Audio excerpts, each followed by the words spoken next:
तो फाइनाली आमर इंटर्नशिप सरी जाइए आ किसी दिन छुट्टी पर स्टार्ट हो जाइए आमर 4 to 8 कॉलेज। एते दिन छुट्टी पर कॉलेज जावाक हमको टोटाली इच्छा होनी कहीं टाइम टेबल देखला बेले कॉलेज रे खाली आमर ही क्लास चलची। माने गोटे कथा भाबंतु आमे माने कॉलेज जाउछु किंतु कॉलेज रे खाली एमसीए सेकंड ईयर ही पिला थिबे ताले आपण मानको केमिति लागिवो। जोटी बाकी समस्त घरे सोइथिबे सेठी आमे माने से क्लास करिवो सेटा भी एते वर्षा रे से दुख को आमे छाती रे चापी धरी आमे माने चली गलो क्लास को। देखिबा आज केते पिला आछंती भाई हमर मासे इंटर्नशिप रे रोग रे पड़ जायथिले किंतु जा हो फाइनली कम बैक करछंती। सोना देखो ना एटा भाइरल जीवो दित्र तो बळे सब्सक्राइबर तो जानि जीवो।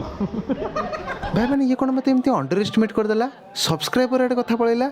ए भिडियो निश्चय भाइराल हवा दरकार। क्लास को आसते मोटर 35 टा पिला किंतु कैंटीन को गला बेल को पोक माछी भी उड़ू ना सॉरी धूली भी उड़ूनी। आ जो जगह आम एते खुशी रे बसथिलु से जगह तो जंगल हो गलानी। सो आमे माने गोटे चैलेंज स्टार्ट करबा को जाउछु जोटा कि आपण मन का 2 ରୁ 3 वीडियो मध्ये जना पड़ जीवो। तो देखा बडे नुवा वीडियो रे से 15 टाटा बाय।